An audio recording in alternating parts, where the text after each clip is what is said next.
Bonjour Stéphane. Salut Gaël. Bon, on se retrouve cette semaine pour une petite vidéo un peu spéciale puisque c'est dans le cadre de la semaine de l'entrepreneuriat.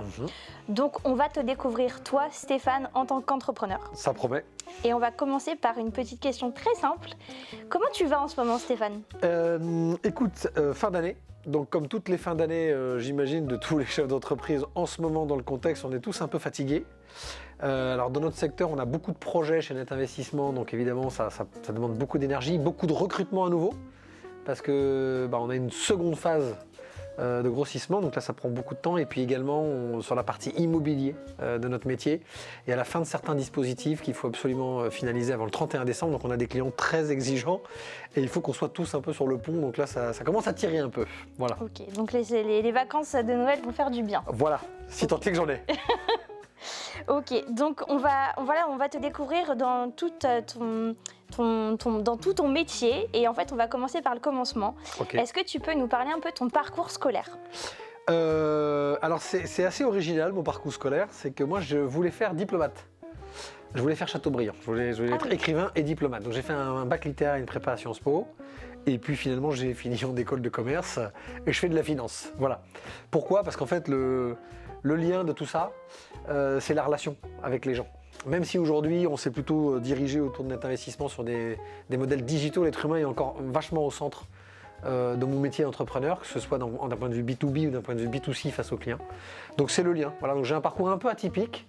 Je fais des études un peu assez larges, on va dire assez hétéroclites, mais ça, je sais que ça m'a amené là aussi pour toutes ces expériences-là. Ok, très intéressant. Tu as créé. Elle a intérêt à dire ça parce que. Tu as co-créé Net Investissement il y a pas mal d'années maintenant et tu as repris. Je t'en prie.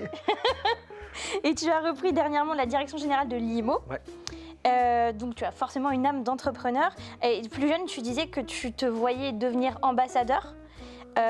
Est-ce que tu te voyais quand même créer des entreprises, des choses comme ça, ou vraiment pas du tout? Alors moi, je ne suis pas issu d'une famille d'entrepreneurs, ni de chefs d'entreprise. En revanche, je suis issu d'une famille de gens qui ont vécu beaucoup à l'étranger.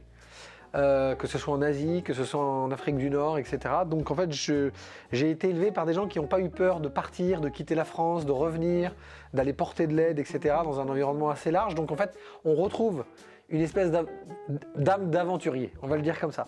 Et quand j'ai décidé de choisir mes études et que je voulais faire de la diplomatie, c'était pas forcément ambassadeur. Parce qu'ambassadeur, c'est très encadré, c'est les petits fours, les machins. Moi, je voulais être diplomate.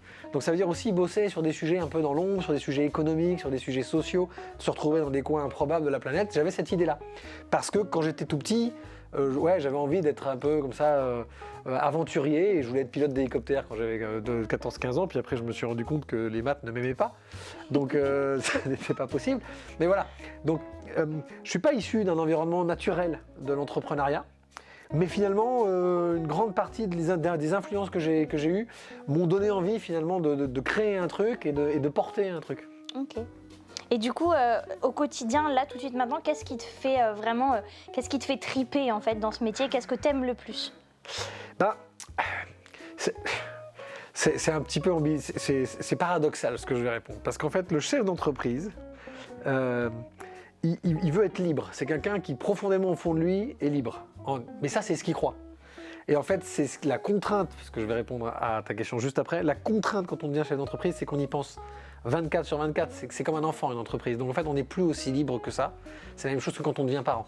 En revanche, c'est la plus belle chose qui peut nous arriver parce qu'on voit grandir aussi ça. Donc mon moteur, ce dont je suis fier, c'est de continuer à porter un projet qui est parti d'une idée sur un papier, et plusieurs années, c'est des personnalités, c'est des échanges comme on a, c'est d'essayer de révolutionner des choses, d'inventer des choses, des fois on se plante, des fois on réussit, etc.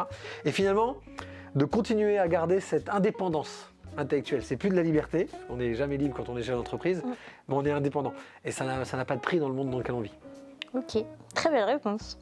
Quelle a été ta pire erreur d'entrepreneur? Je n'en ai aucune, évidemment, évidemment. Ça, vous notez, hein, aucune erreur entrepreneuriale. J'en ai 40 000. Des erreurs entrepreneuriales, j'en ai 40 000. Si, j'en ai une.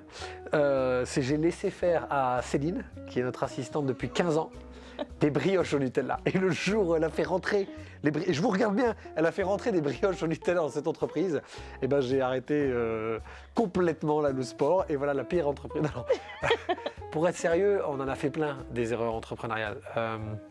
Et on a laissé passer des talents, on a laissé partir des talents.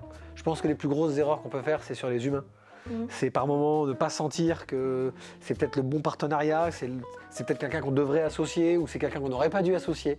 Et souvent, je pense que les plus grosses erreurs entrepreneuriales, on les fait avec tout notre bagage, tu sais, notre carte et notre territoire de perception sur les êtres humains.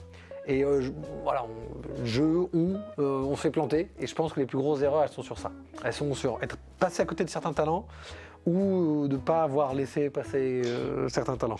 Et en même temps, c'est aussi normal de faire des erreurs quand tu entreprends parce que c'est aussi le rythme d'un entrepreneur, c'est de faire des erreurs et d'apprendre de ses erreurs et du coup, de se relever, quoi. Ouais. Du coup, quel a été ton meilleur souvenir en tant qu'entrepreneur? Les brioches au Nutella. Évidemment, les brioches au Nutella. Non, ça aussi, c'est super difficile. C'est super difficile. Parce que des souvenirs, on en a eu plein.